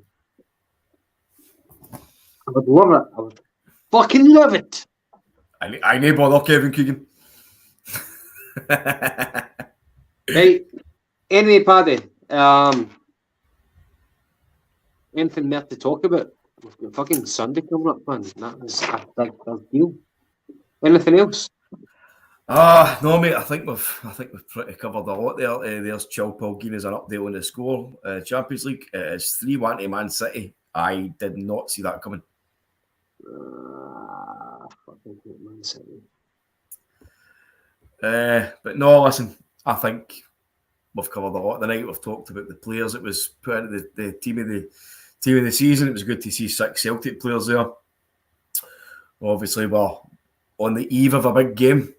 Sunday, a massive game in the calendar. Massive game for the title. If Celtic win, they are unofficially the champions. Predictions.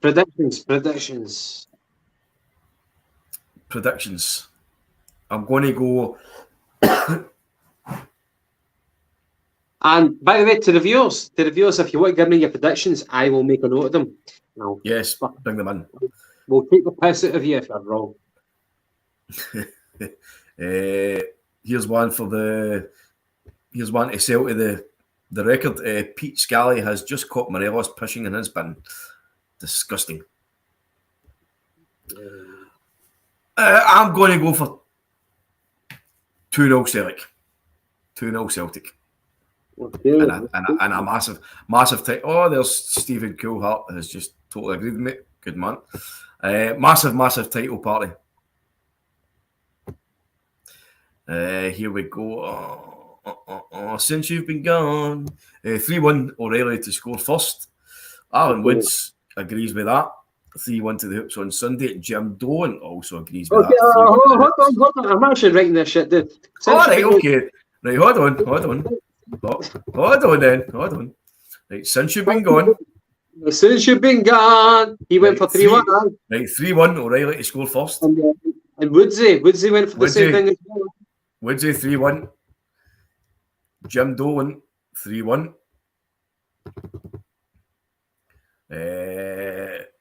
The roaster of Fuds 3-0. 3-0 Fud roaster. Stephen Kelly already said 2-1. Chilpal says 2-0 Celtic. Since you've been gone. Kev 14 says 3-0. Fucking stop writing this shit down, man. I tell you what we'll do. We'll read this back and we'll write it down. Palman, I've got to go, guys. It was a pleasure to listen. Palman, always a pleasure, pal. You've been very, very regular since you started watching, all the way from the Netherlands. Absolutely, mostly appreciated, pal. Thank you very much. And you have yourself a good night. Chill, Paul. It's 3-2 to Man City. Oh, nice one. I'm on the Real Madrid. There's a very, very confident Gerard Coyle. 7-0 because the eyes of the world are unbeaten because of what happened at Hampden. That was tying into my earlier point, Gav, even though I maybe... big Frank Brennan absolutely loves you, Gav. Slow down, Renfrew, Gav, Disney Day shorthand.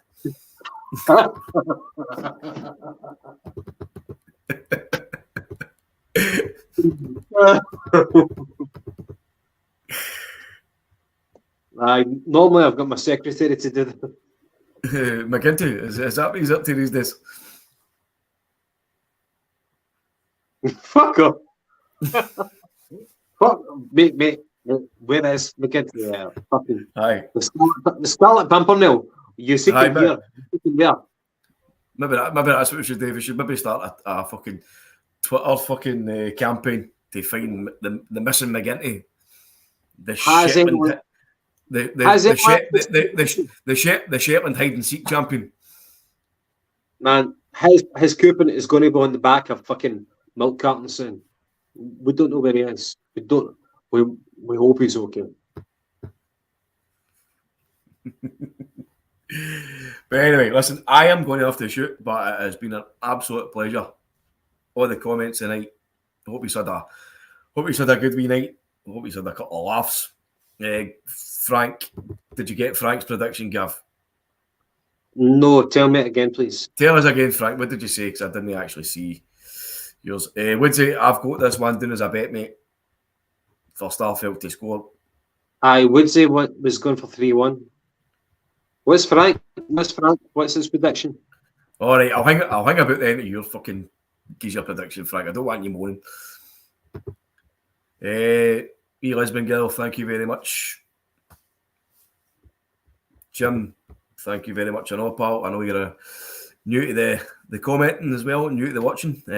Again, as Gav said earlier on, anybody like yourself, give a wee like and a subscribe and give a share and all that shit. There it is. Frank, you're right. Frank, you're right. Sorry, mate. I did see that earlier on. I just glanced at it. 1-0 and a slugfest with one red card. Ooh. So who's the red card for? 1-0 and a slugfest, eh? Mm. Right, okay. Who's the red card for, though? I think it's going to be for the fucking Orcs. I'm going to go for... Cheers, Big Lanky. Jill Paul, thanks, Paul. Margaret Somerville, thank you, you lovely person. Who else?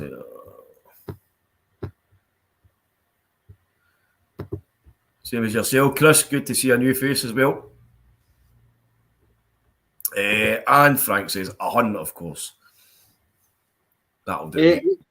Paddy, I'm fucking struggling with my prediction, but I guess we're kind of wrapping up for tonight. I'm going to go for I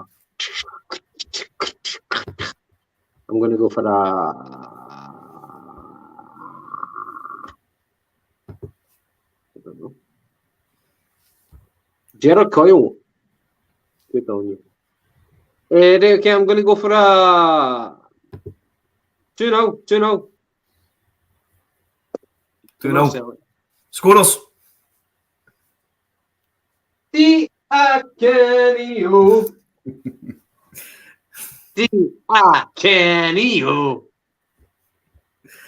You're right, Hen. You're right, Hen. Jobby, Gav.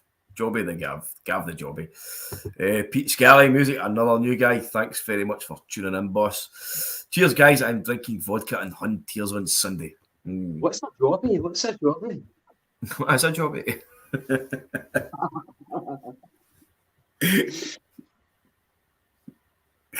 So, who was the scorers? Who was your scorers, Gav? Frank McAvenny, probably. I don't know. I would actually go for Jota and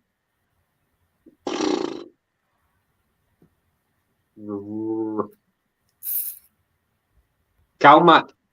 Oh, By the way, harking back to one of the comments earlier on, I forgot to put it up. Calmac needs to find his shooting boots because He doesn't fucking own up here. yes, you're right. It's a pair of sliders he owns. Nice and easy. So you're going for Calmac, and who else was it? Jota. Jota. Hey. You and Boy Martin. What do you mean?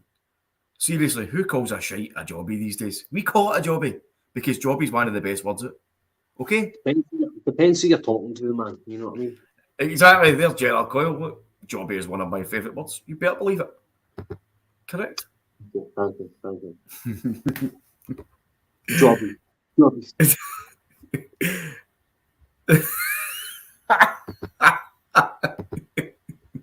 Gav's arty red wine is now hitting the mark.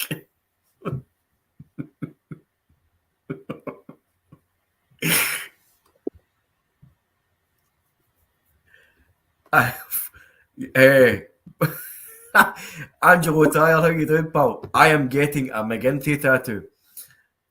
Oh, mate.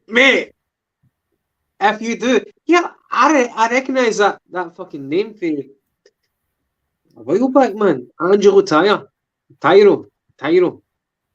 It's a great name. Here, mate, if you're going to get a McGinty tattoo, what's it going to look like? Tell us everything.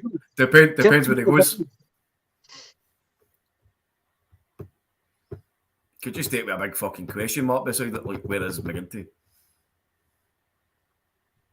Aye, no, it could be like that.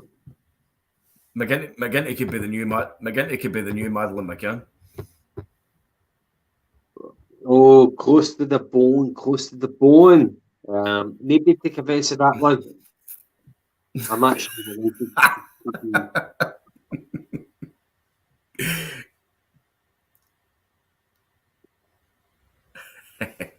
Right, on that lovely note, I am going to shoot because I'm getting daggers. Good. Okay, everyone has been watching us, then fucking fair play because we talk a lot of shit. Give us a like, give us a subscribe, give us a comment. Yes, yowdy. Why not? So we'll see you. We will be on after the game on Sunday, and hopefully the man of the hour, McGinty, will be joining myself because I know young Gavin here is he's going to the game. He's in the Tory box. So you're sorry the top sound. You're in the top sound, aren't you? You're the VIP section. We are fucking shorthand, fucking free writing and. All I will say is I'm not the biggest fan of prawn sandwiches, but if I've got patty, and a certain type of bread, then I'll go for it. Aye, as long as it's a peasant serving you, you know what I mean? I can't believe I'm actually pretending to be that person. Right, on that lovely note, we'll see you on Sunday after the game, and hopefully it's a fucking absolute belter. One hoops. Ah!